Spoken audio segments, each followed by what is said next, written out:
Okay, very good. Okay, thank you very much, Labitza. Welcome, everyone, and thanks for attending today's March 23rd meeting for the West Perth Police Services Board. 9:04 a.m. is the start time for the meeting today. I'd like to call the meeting to order and look for a confirmation of the agenda, if someone could move that. Excuse me, Steve, I think you have to declare the seat vacant first before you can continue. Okay, well then we will declare the chair's seat vacant at this point.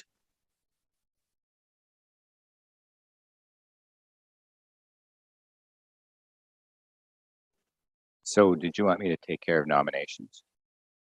Okay, so I'm sorry, I didn't catch that in the agenda that we were going to do this. So we'll, the chair, the seat of the chair is vacant. So we'll go through the process of electing a chair of the Police Services Board. I will ask for nominations 3 times. We'll ask you if you're prepared to stand, and if we get through the process and have a successful chair, we either will have a vote or we won't have second nominations, and we'll take it from there. So for the first time, I'll ask for nominations for the position of chair of the Police Services Board. Do I have any nominations?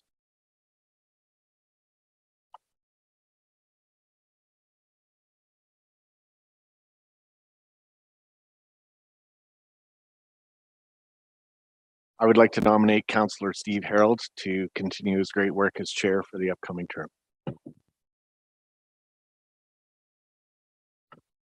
Thank you, Paul. That's what I did to you. So it was kind of tit for tat. So we have 1 nomination for the position of chair of the Police Service Board. I'll call a second time for nominations for the chair of the Police Services Board. Is there a nominator?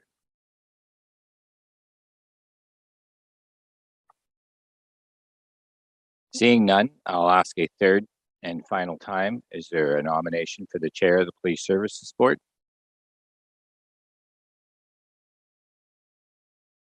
Seeing none, I'll close the nominations for the chair of the Police Services Board. The position is filled with member Steve Harold. And Steve, I'm going to turn it back over to you. Okay, thank you very much. With that process being completed, we'll move on with today's agenda. Could we have a confirmation of today's agenda, please?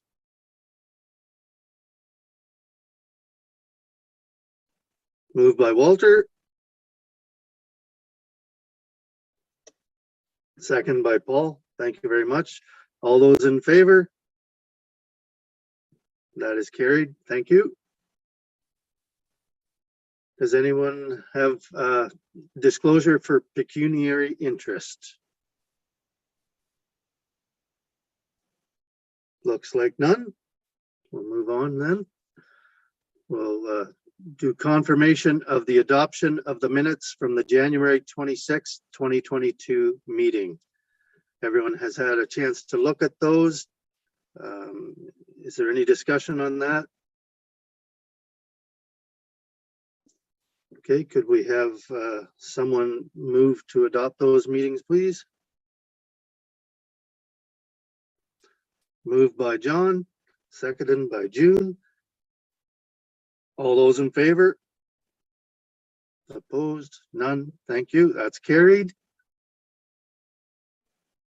I don't believe we have any delegations for today, so we'll move on to correspondence.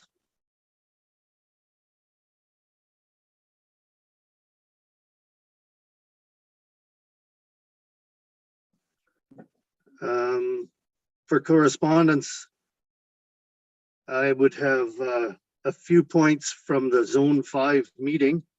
June, do you happen to have those in front of you, or would you like me to give those? You can give them, Steve, because I did not bring them with me. Thank you.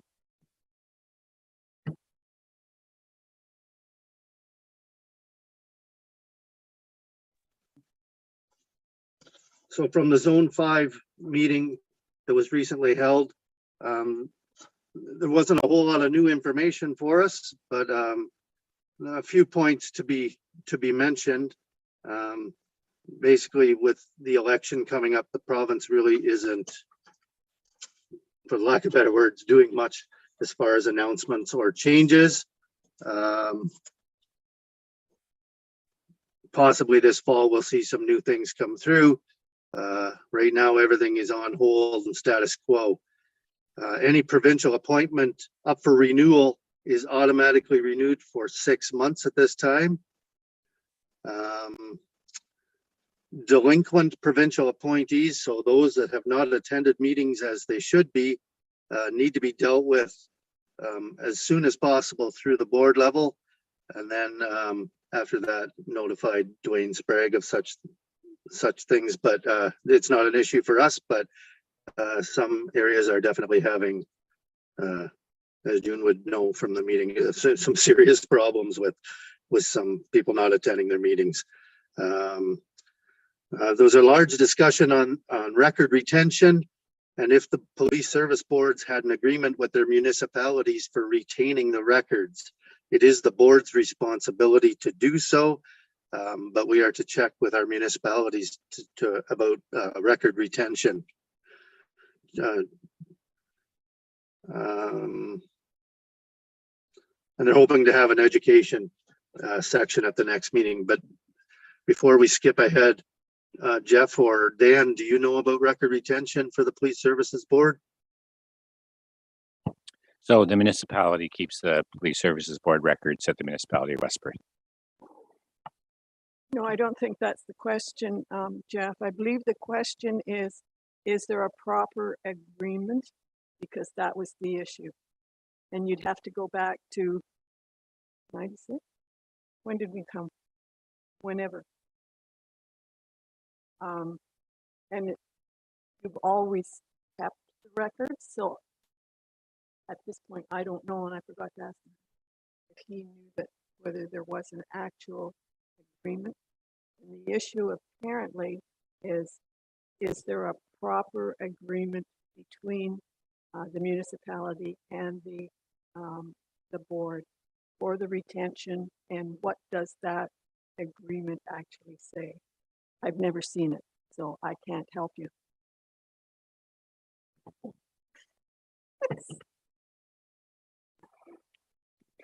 Thank you. We'll have to review for the agreement. We don't know offhand, so we'll look to present any agreements that we found on file at the next meeting. And if so, there is a retention bylaw that would be in place through that agreement. We'll bring that forward as well and make the committee know.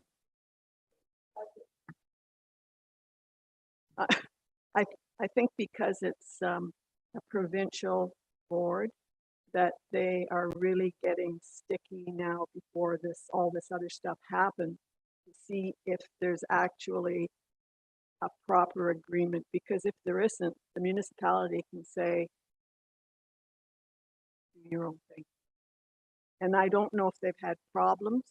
I don't know if Steve knows that either, but they didn't mention, but it seemed to be quite a strong issue, which means that somebody somewhere has done something, and otherwise we wouldn't be hearing about it.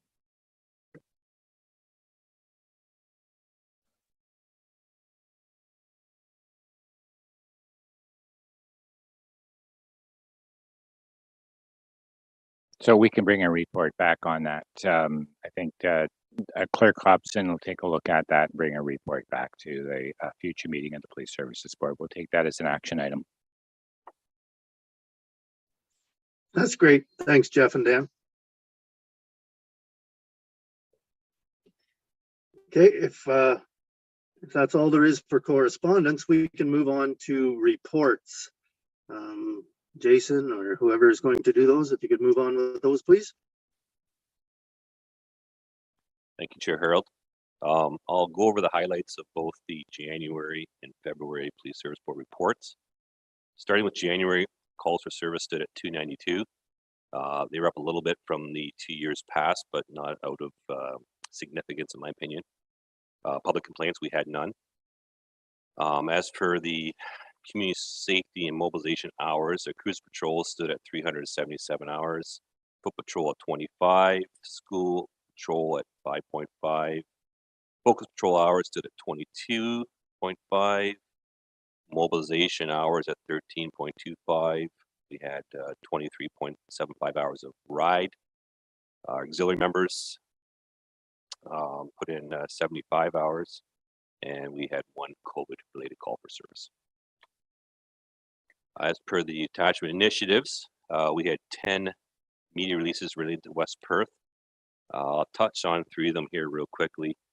One of them was a text phone scam. As you know, scams over social media are very much prominent in today's day. And this one involves a victim here in West Perth that received a text message via social media from a reputable banking institution.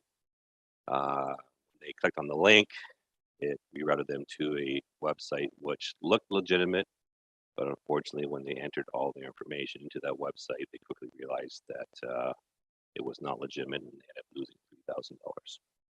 So we continue to educate the public about these scams and how something can look very legitimate on the face of it. But before you do anything, please check with any institution that you might be dealing with in order to verify its legitimacy with that. Another one involves a collision as a result of a stolen vehicle that happened right in the main street of Mitchell here at St. George in Ontario. There was a collision involving a car and a transport. The driver of the car fled, and we involved our K9 officer as well, pursue him. As a result, a vehicle was subsequently stolen on a nearby street, and we are still looking for the individual that involved here. So the vehicle that was stolen was a F-150 that was parked on the street with it running. So as you can imagine, that was a very easy take for that individual. So again, lock it or lose it. And everyone's kind of heard that many, many times. And the last one is an impaired driver. This came from a tip from the public. So at 1:30 in the afternoon on January 22nd, we were notified of a suspected impaired driver on Highway 8, West Perth. The officers subsequently located the vehicle and determined the driver was actually impaired. So a resident of West Perth was the charged person of operation while impaired with a blood alcohol of 80 plus. So again, administrative driver license suspension applies, as well as a term of impoundment of the vehicle. So again, we do follow up with those complaints, and we encourage people to call us should they see a vehicle that is driving erratically, or you have some suspicions there may be something wrong with the driver, because in this case, 1:30 in the afternoon, turns out the driver was actually impaired. So moving forward to collisions, we had 9 in the municipality of West Perth. 8 of those were property damage, 1 was a personal injury. Again, our media officer, PC Johnson, continues to send out those releases that we just read. And in January was summed up our festive ride results, as well as did a presentation on snowmobile safety, as well as cryptocurrency, which is becoming a big piece in itself. Crime Stoppers, we did not have a report for January. As per our auxiliary program, they met in January and did their mass fitting, as we as uniform members did as well.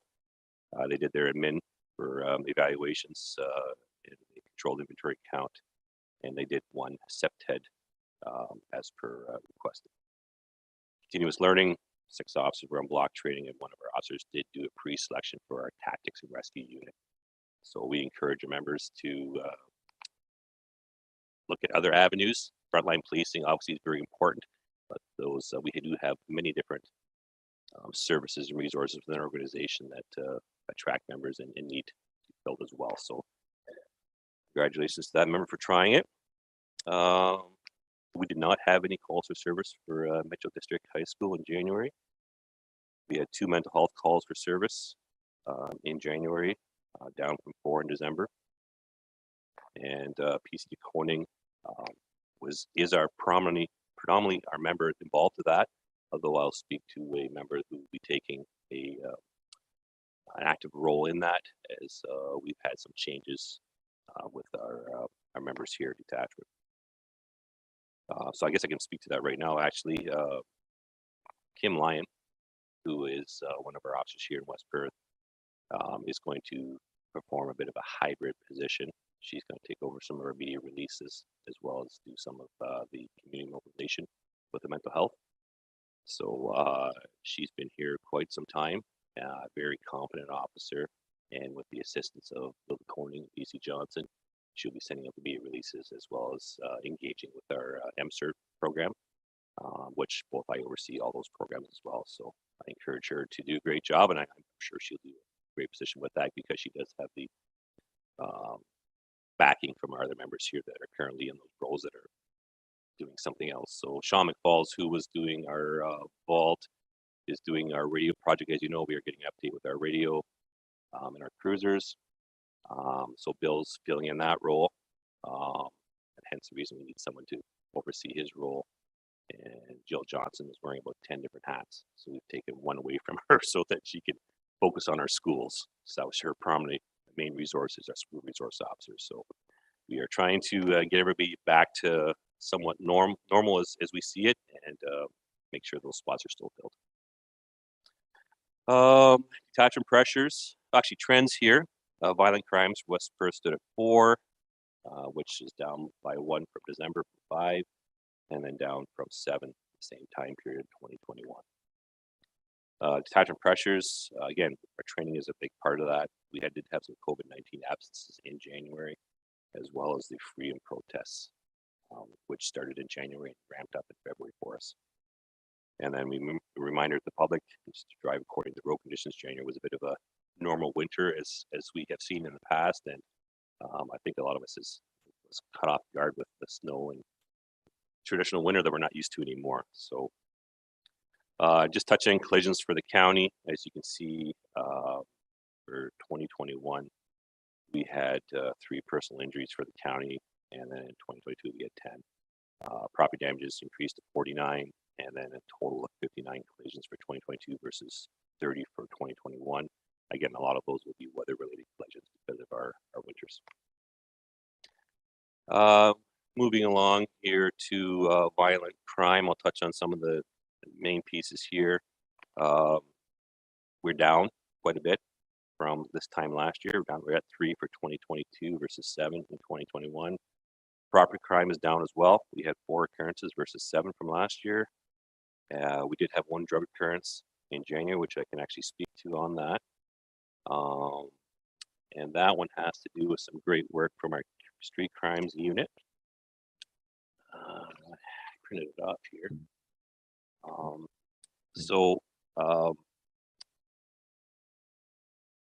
We had members do a proactive traffic stop on line 34 Perth East after some drug information we had.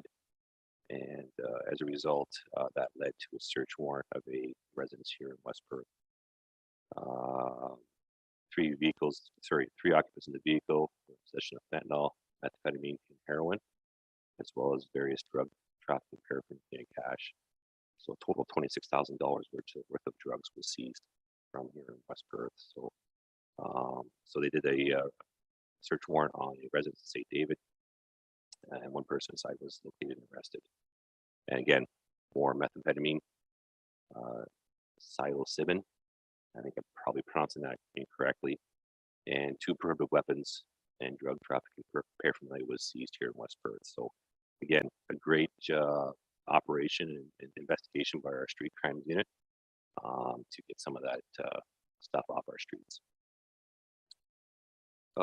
Clearance rates. I know Wendy and I were talking about this. I think a lot of our clearance rates are showing less than they actually are. We're doing a review of our niche system, as well as our DARs, to make sure that the members are mostly niche, to make sure members are actually scoring this correctly. As you know, data is obviously what drives our numbers, and to ensure consistency and quality, we're doing a review on this. So our clearance rates are actually higher than what they're showing here. and hopefully reflected in coming reports. So moving on to recoverable expenses, had a look over these. They appear to be correct. If there's any questions on those, please let me know. We had 16 record checks, which generated $656. Moving on to false alarm report, we had 8 for January, 2 of which have to do with Duracell, which at this point I will I'm planning a meeting with the company there to see exactly where their issue is, because it's obviously consistent from month to month with them. So that's on my agenda for the coming month. And then moving along to our calls for service, the billing summary. I'll just, instead of going through these one by one, I'll just kind of draw your attention to the weighted hours at the end of the year, or so far for 2022 versus 2021. Same time last year, our billable hours were 409, and as for 2022 at 392. So our amount of hours we have billing is down from last year. Any questions on the January report?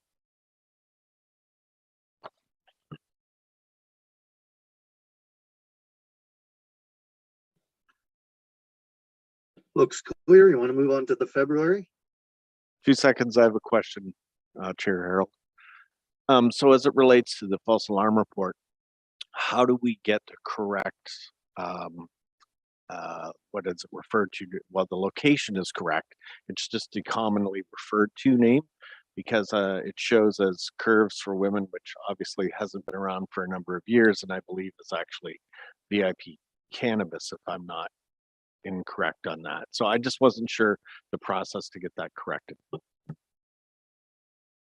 Yes, thank you on that. So as the information is pulled from our niche system, it's a matter of updating the present business at that location. So thank you for bringing that, Paul. I'll make the changes accordingly.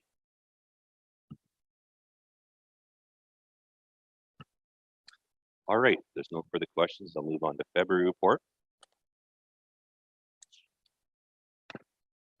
So our calls for service are pretty much on par for last year, and a little less from the, less than last year, and then on par for 2020. We stood at 241 for February this time last year, down from 305 from 2021 and 242 for 2020. So pretty much on par.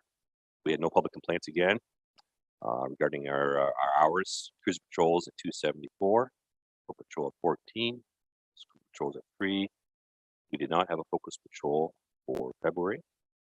Community mobilization hours at 7, ride programs at 7.5, zero hours put in 24, and you had 2 COVID-related calls for service. As for media releases, we had 4 relating to West Perth. I do have a few highlights here for that. We did have an assault to cause bodily harm here in West Perth. First day of February, just after 3 a.m., we were called to a residence on James Street here in Mitchell. We had learned through investigation the accused had entered the residence, struck a person with a weapon, and caused damage to 2 vehicles at that location.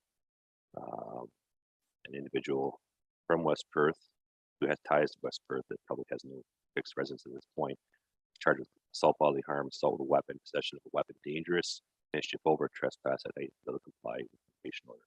So he was held in custody for a bail hearing. Since been released with a number of conditions on him. Second one is the impaired driver. Again, I can't make this up. February 4th, approximately 11:30 at night, an officer was patrolling on Perth Road 180. Municipality of West Perth when he was passed by a speeding vehicle in a fully marked cruiser. Traffic stop, as you can imagine, was subsequently made. The officer determined the driver was impaired. So the individual from North Middlesex was charged with operation while impaired, blood alcohol 80+, as well as stunt racing. So he has a number of suspensions and charges against him. And then we have a stunt driver, 17-year-old here, on February 5th at 1 p.m. stopped a motor vehicle on Perth Road 135. West Perth side, traveling at 132 kilometers an hour and 80 kilometers an hour zone. 17-year-old from Edmundville was charged with race motor vehicle excessive speed. So again, 30 days license suspension, 14-day impoundment for that individual at 17 years old.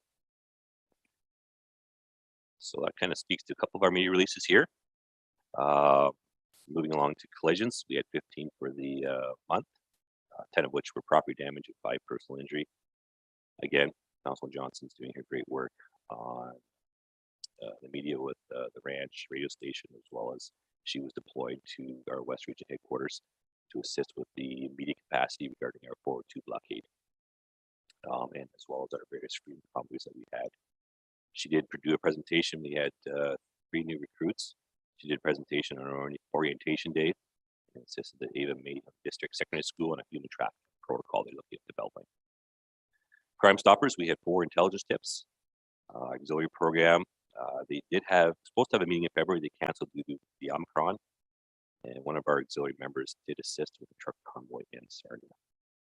Continuous learning, our block training was suspended in February due to the Omicron, as well as the various deployments that we were pressured with in Ottawa, Sarnia. School calls for service, the Metro District Secondary School, we had 1. There was 3 mental health calls for service in February, up to last month and down from 5 during the same time frame in 2020. Focus patrols, we did not have any for February, and a couple of noteworthy occurrences. I just spoke to those ones that regarding those media releases. The trends, violent crime stood at 3 for the month of February, which was down from 4 in January and down from 8 during the same time frame in 2021. February saw some great pressures here at Detachment. We did have to deploy members to various freedom protest deployments. Again, in Windsor, Sarnia, and Ottawa, we did have to provide and support our other detachments as regions as needed. So I did play a factor on our staffing here, but we did our very best to maintain the level of service that everybody's accustomed to. Again, as a reminder to everyone to drive as per weather conditions. Just going by vehicles, sort of motor vehicle collisions. Again, for the county, we did have a total of 7 personal injury, 45 property damage for a total of 52 versus 24 last year. Again, most of those were weather related. I'm going to touch base on some of our records management system regarding violent crime. We are continuing to see a decrease here. And what I mean by that here is we had 3 violent crime incidents for February versus 9 same time last year. Our property crime is down. We had 5 versus 23, and we did not have drug incidents for February. Again, our clearance rates, we are reviewing this as we speak, and we do believe when we're positive, our clearance rates are much higher than 55% reported here on the actual report for February. Statement of fees, again, we had 23 record checks. There was 1 refund, 9 volunteer checks, 2 live scan reports, and 1 parking ticket was issued. And understand we do have a new bylaw here in town as well. Moving along our false alarm report, as you can see, Duracell makes the list again. We had 2 calls for service there. 1 we actually attended, and the other one was canceled prior to arrival, but that is on my radar to address with them. And finally, the calls to service the billing summary report. I'll touch again on the weighted hours at the end of the month. As you can see, for 2021, we were at 1,024 hours, and for 2022, we're at 604. So if there's any questions on the February report.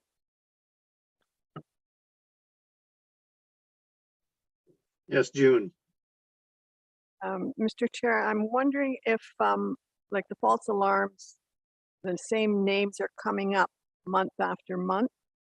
Are the letters still going out from the municipality and the fines for these? Do we know this? Because it doesn't show anything. Lubitsa?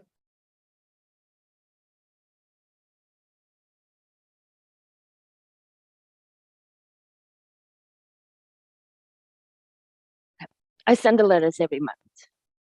Yeah, so the first 3 offenses are warning, and then after that, it's fine.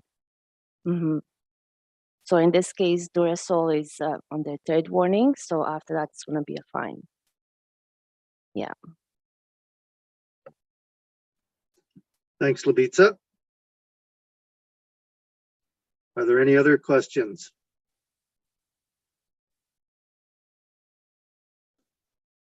Yes, Wendy. Yes, Mr. Chair, just not so much questions, just a couple other things I'd like to touch on from a detachment perspective, if I may. Certainly. All right. So one of the things that we've been talking about and that's come up in the reports are the impaireds. And one of the things that we've been finding lately is that the majority of our impaireds are actually happening between 0600 and 2100. So I think typically we always think that it's sort of the witching hour, the closing hour of the bars, that type of thing where we see people come in sort of the 1 o'clock to 3 o'clock in the morning. And we're really finding that the majority are actually now during daytime hours. So when people see us doing rides in the middle of the day, that's part of the reason why we're doing them now. The other thing that we're finding is it's almost a 60-40 split between 60% being alcohol, 40% being impaired by drugs now. So previously we were always seeing more alcohol impaired, and now we're really seeing that start to switch. Part of that is the resources that we have in place now to identify drug impaired driving. So every single officer that is on the road has what we call the standard field sobriety training. So that assists them in being able to identify the impaired by drug.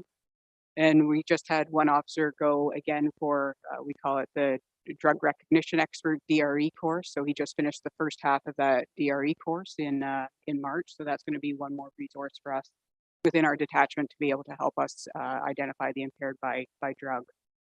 When we speak about the impaired by drug, the other thing that we're often finding is that we're actually finding product when we go in and arrest people for impaired by drugs. So we'll be pulling out marijuana, fentanyl, heroin, that type of thing from the car as well. So it's sort of a 2-for-1 in a way when we're finding the impaired drugs.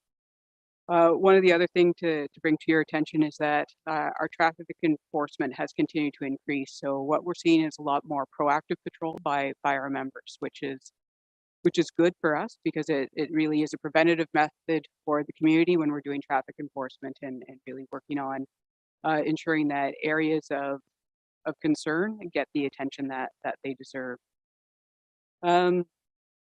Sergeant Lewis, who's one of our sergeants out of Perth County, has started doing a new initiative where he's visiting the local gas stations and gas bars, especially with the increase in the price of fuel that we're seeing. So as a preventative measure, he's going and making sure that people have their video cameras working, that they're recording, that we're going to be able to get footage if we need to, but also working with them to speak about doing pay before you pump.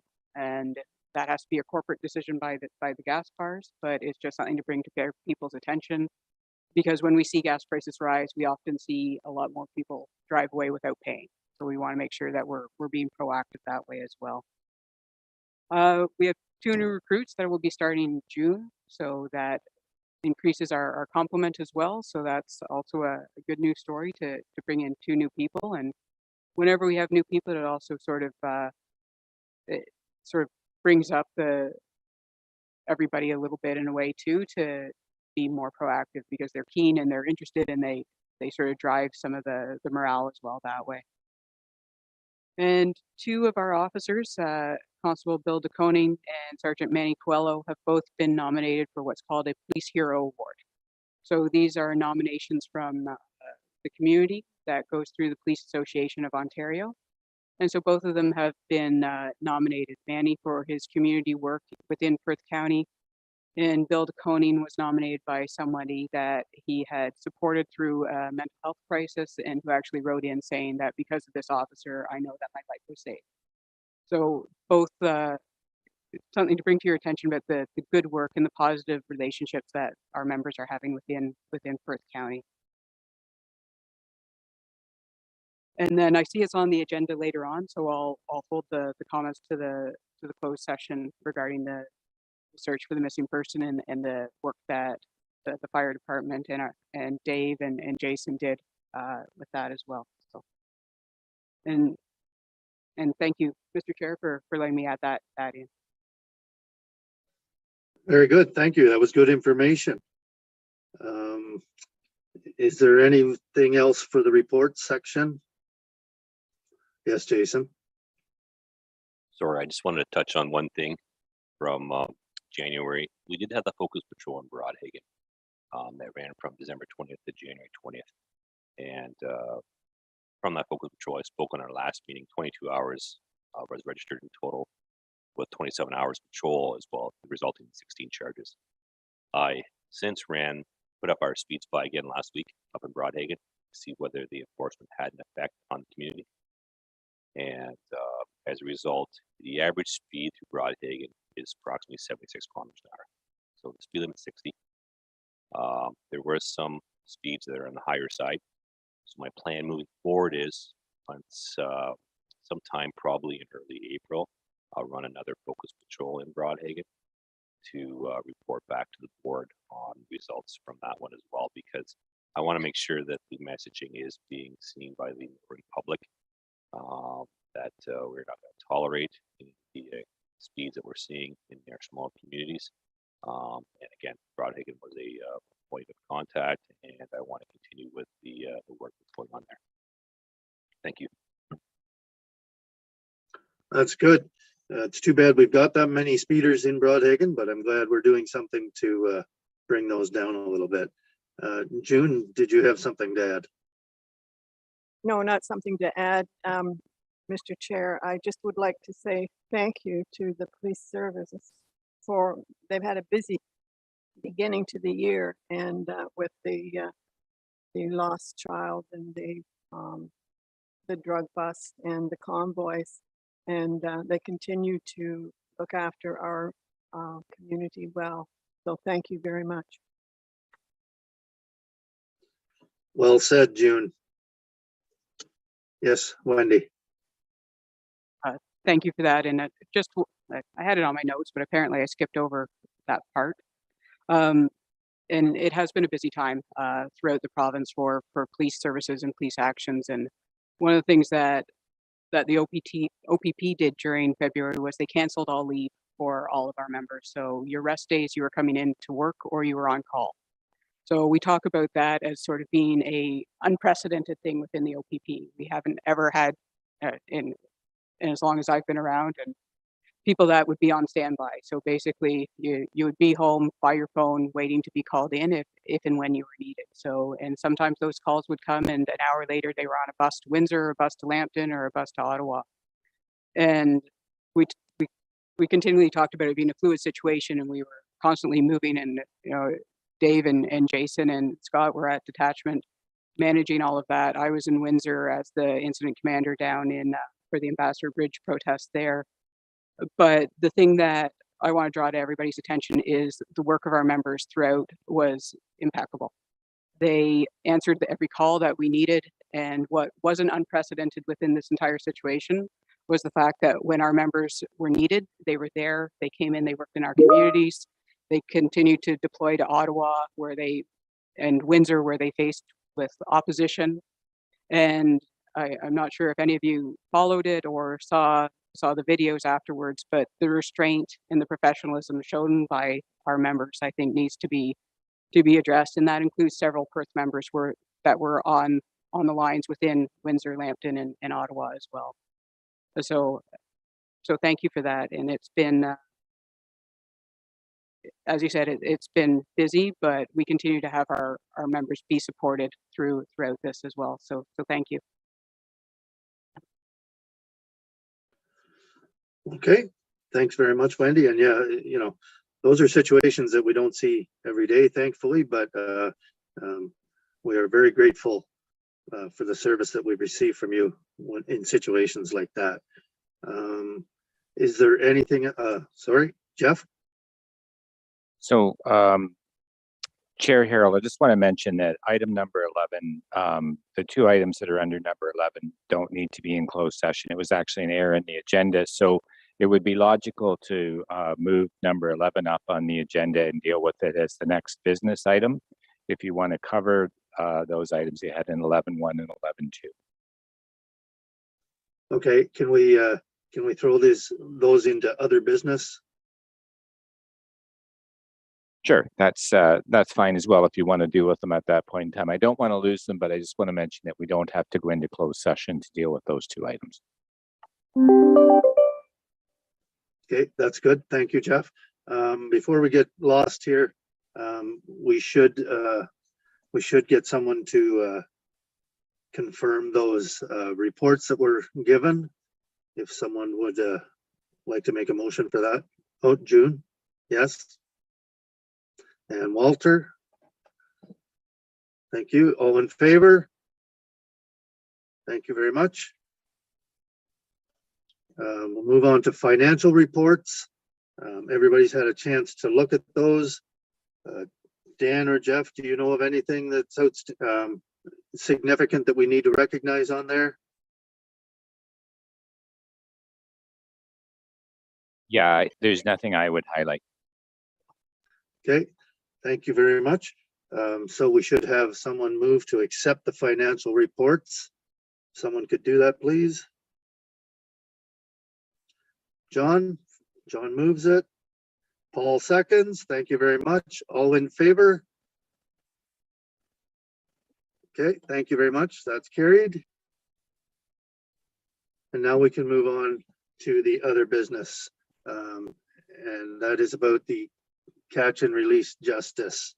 I will let Wendy speak on that if she could. Yes, Mr. Chair.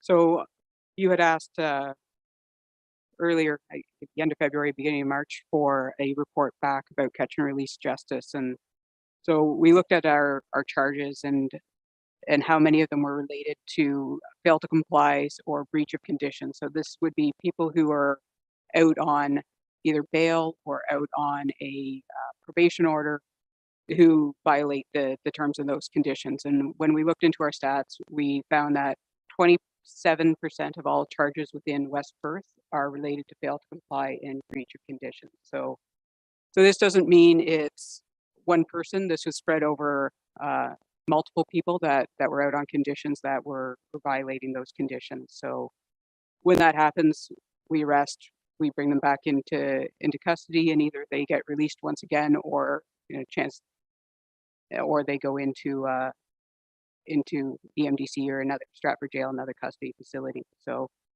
one of the things to note is that when we look at the fail to comply and breach of conditions, it's not as simple as just somebody breaching all the time. A lot of times there's other factors involved, whether it's a substance abuse issue, whether it's a mental health issue as well. So it's not as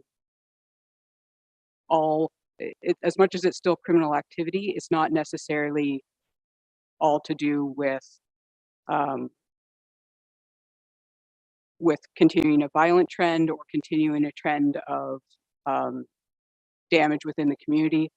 A lot of it is seeing people. A lot of it is breaching their conditions to do with places that they're allowed to be or not allowed to be, or people that they're not supposed to see as well. So that's a lot of what we're seeing when we're looking at our fail to comply and breach of conditions. So, and then I believe there was a resolution that went before council after that, Chair.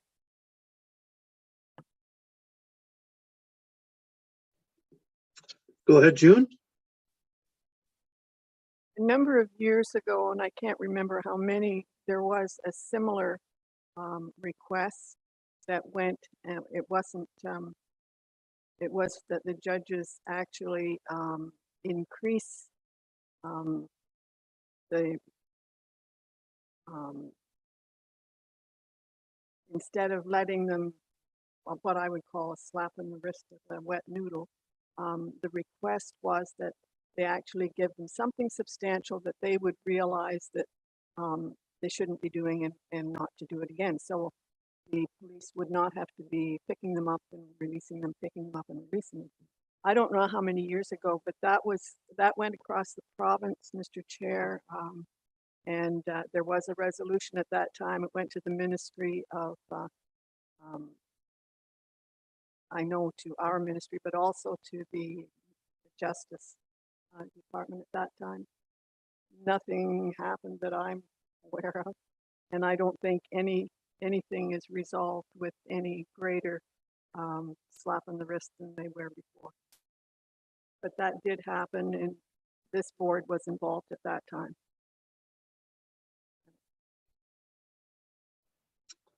Okay. Are there any other comments on this topic? Yes, sir. Thank you, Mr. Chair. June, with regards to your question, I do recall something that was put forward, but I don't believe there was any measurable action that came from that beyond the request. So.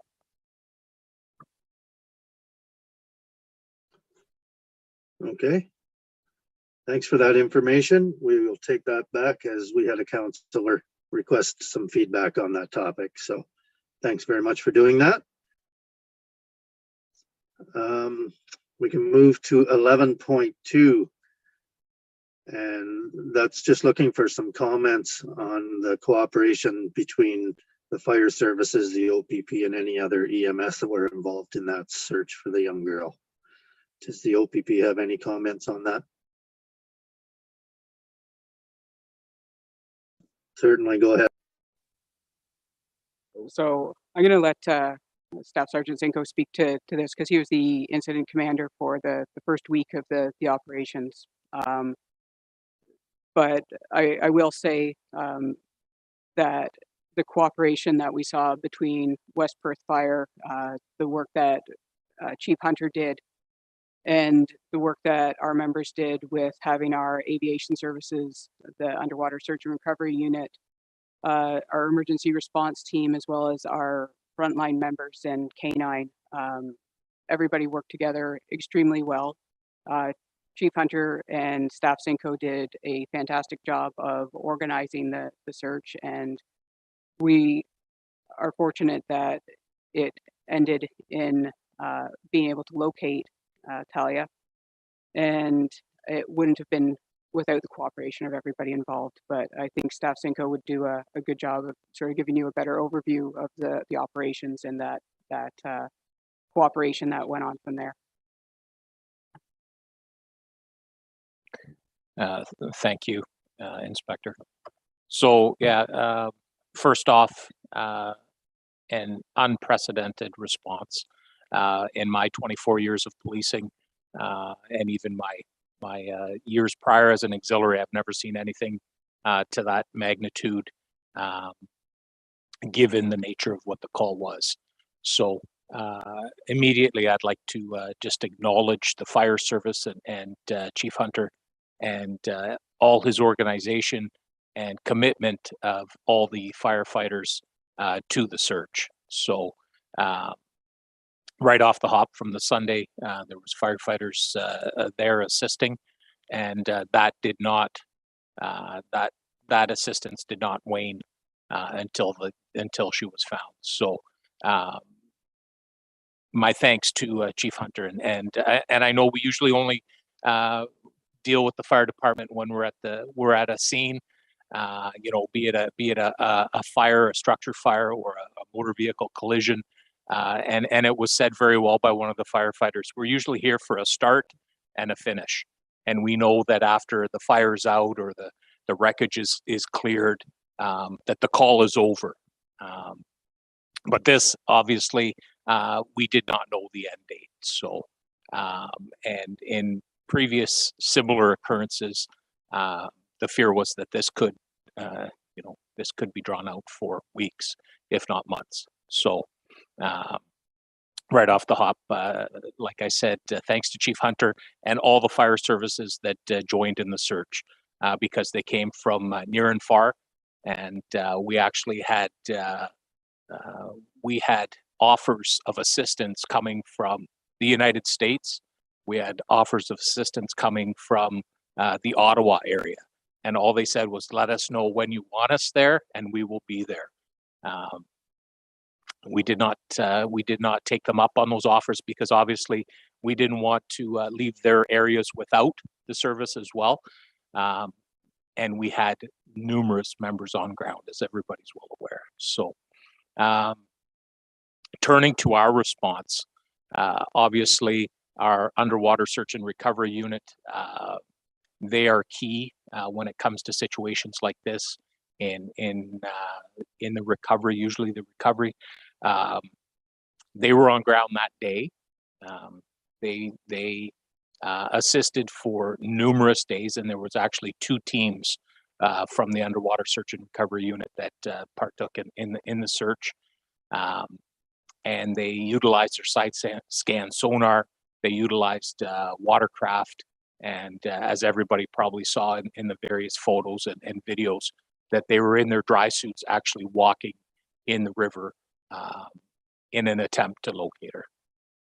So not only the USRU, but our emergency response team and our canine handlers that attended, they walked the banks, they walked the shorelines there. There was some very difficult terrain, but I can tell you with the assistance of the firefighters, our emergency response, our aviation, as the inspector indicated, not only did we utilize our helicopter, but we also utilized our drones, our UAS, unmanned aerial systems, now called RPAS. They change it, I try to keep up, but anyways, they were utilized on the days that the helicopter could not fly or was otherwise engaged. So I think we saw the helicopter here for multiple days, not unlike the other teams that were assisting. So and then I think I've covered everybody for our response side. Our uniform members as well. So obviously we still had policing to be done in Perth County. We had support from all our surrounding detachment areas, but our members stepped up, not unlike our time with our deployments to the various areas, Windsor and Ottawa, where all we had to do was phone the member, and there was no hesitation. We had those members coming in to assist. So we saw that as well. The one thing I should mention is the municipality and the Board of Works, at the drop of a hat, we had road closure signs. They were numerous. They were different locations at time, but that was in order to protect the searchers as well. So I know it was an inconvenience to some, but we heard nothing but favorable comments, which leads me to the community. So again, unprecedented response. I've never seen anything like it, from food to coffee to water to just a thank you. So members were coming up to our roadblocks and just saying, "Hey, can you pass this on?" So and that was greatly appreciated. And I think everybody here probably saw it in town, where people were standing at bridges and you know, just being part of that, and you could feel the community support for everybody engaged. So I think that sums it up. The great work of the search team that did eventually locate her. It was a very difficult situation, and I can touch on that briefly. But the water flow was incredible that day. It rose very quickly, and likewise it diminished very quickly. But as everyone probably also saw, was very large ice masses, some of them as big as a truck or bigger, that were on riverbanks. And that just goes to show the power of water and what it can do in a situation like that, where we had a very beautiful warm day. We had a lot of quick melting snow and everything that flowed into that water, into the creek, and eventually into the river. So I know personally in traveling all the way to St. Mary's, and I'll say that the search went all the way to St. Mary's and back several times. There's areas in the floodplain where here we saw ice masses that might have been, and especially in the area of Road 155, could have been up to 100 feet away from where the actual creek proper is. going down towards St. Mary's in the floodplain, I would estimate that to be 150 to 200 feet away from that where that creek actually flows or the river actually flows. So that's just to tell you the volume of water that travels through there. Very unfortunate situation. We send out messaging. We relay messaging out to the public to be mindful of the waterways, especially during the melts. And that coming from our conservation authority as well. And if I'm not mistaken, there was some messaging that went out prior to that date as well, because of the forecasted weather and the fluctuation in temperatures. So again, everybody worked together well. We spent a lot of time in the fire hall and talking with firefighters, and just the united front and effort that was put forward was very incredible. So I will leave it at that, pending any questions.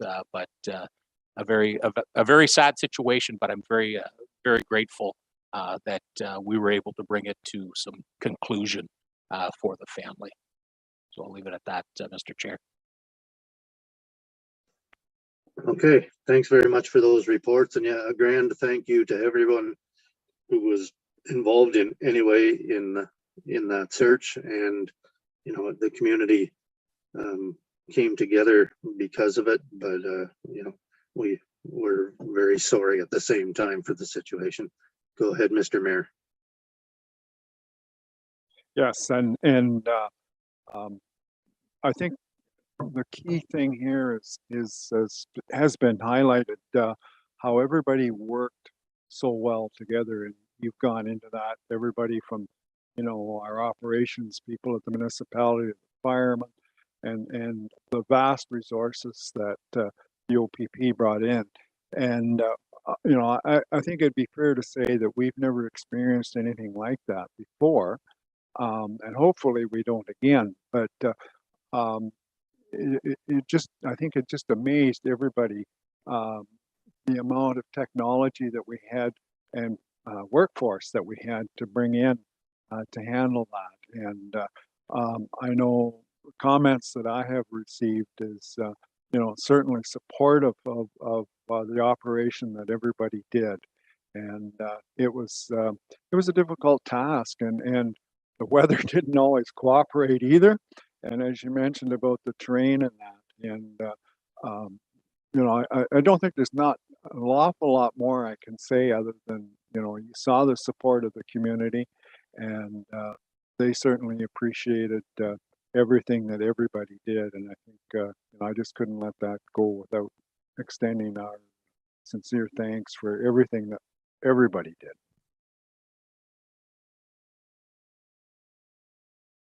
And yeah, thank you, Mr. Mayor. That was we're very grateful for that, and your thanks and all the support, and I should say from your desk as well during the ordeal. So again, Mr. Chair, I'll leave it at that. Thank you. Very good. Does anyone else have anything for other business?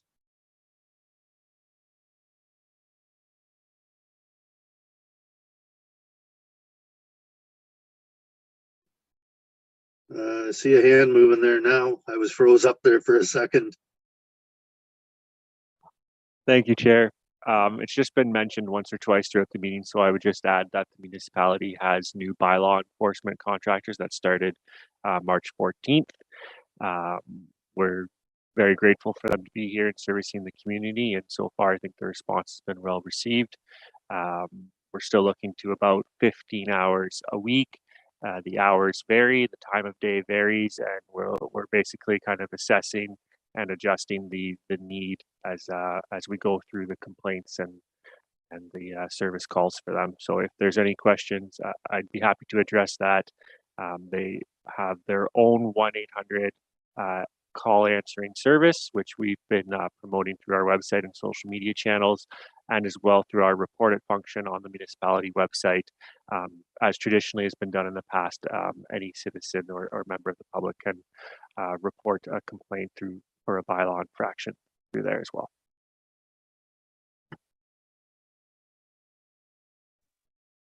Go ahead, June. Wendy sent us an email last night stating that Steph Lyon had passed away. I think that it would be appropriate if the board sent a condolence to the family. He was a very family-oriented man, and he was staff sergeant for a number. He was staff sergeant before he went north, and then when he came back again. What do you think? Go ahead, Dan. Thank you, Chair. The municipality would have policy around the statement, so we can look into that and make a donation on behalf of the family as per our policy if the board wishes.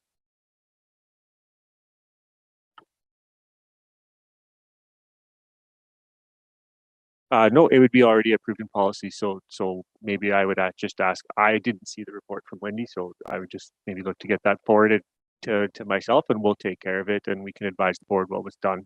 Generally, what we do is we have the policy would set an amount, and we would try to make a connection with the family, or if the board wishes to advise now on a donation to a charity or cause, or we can send flowers, something to that effect.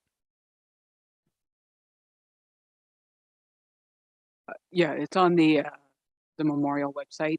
There's two different charities that has been identified by the family, so I can forward that detail to you, Dan. Yeah, go ahead, Jeff. And I think we'll just take it as direction from the board. I think even if we can't fit it into the policy, I think because of it being a board and the relationship kind of one step removed, if it was a former staff person, I think we would send something. And if the policy is not exactly clear, I think we're going to take direction from the board that we will acknowledge this. It's certainly a case that I think sometimes policy doesn't catch everything, and this would be a case. So let's just take direction that we will forward a donation.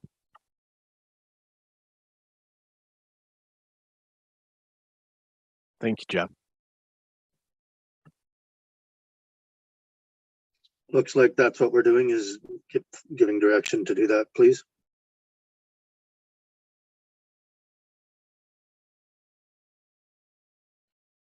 Is there anything else under other business? Yes, Walter? I'm going to share this with you. It certainly kind of picked me up at the end of the week last week, and I've shared this with Jeff.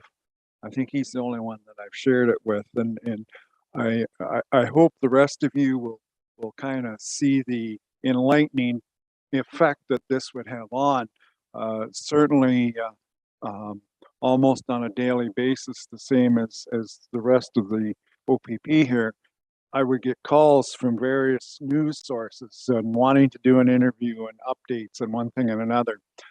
And so I think the last one was on Wednesday. We did kind of a wrap up. And that morning I said to my wife, this is the 17th of March. And I said to my wife, I shouldn't get any more phone calls now. We should be good. And lo and behold, I got an email from CBC in Windsor. And would I call them back and contact them? So I did. And they were doing a story on St. Patrick's Day. And somehow they had traced back to Dublin, Ontario, which is in West Perth. And somehow they had traced it back that there wasn't going to be a St. Patrick's Day party in Dublin because they failed to get a liquor license. And would I comment on this? And it was all done in jest and fun. And so I had to check with Jeff, and I checked with Darcy at the community center, and they hadn't booked the hall because of the situation with COVID. But we did a 1 or 2 minute interview, and they wrapped it up by saying, so what are the people in Dublin going to do for St. Patrick's Day when they can't have a party? And I just flippantly said, well, I guess the husbands will have to take their spouses to Gettler's Furniture Store and just buy a piece of furniture. And that's the way we entered the interview. But it just kind of was a little topping for the way the whole week had gone. And it just kind of enlightened the whole situation in West Perth, I thought. Thank you. That's a great story. You get all the best calls.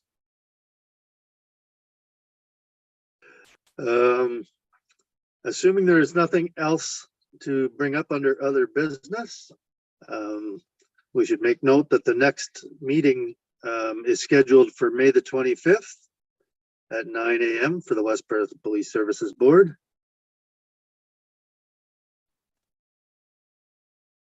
And if there's nothing else, we look for someone to move adjournment.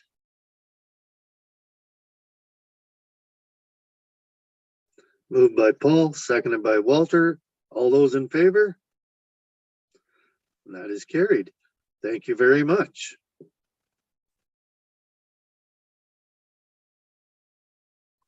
Thank you, Chair.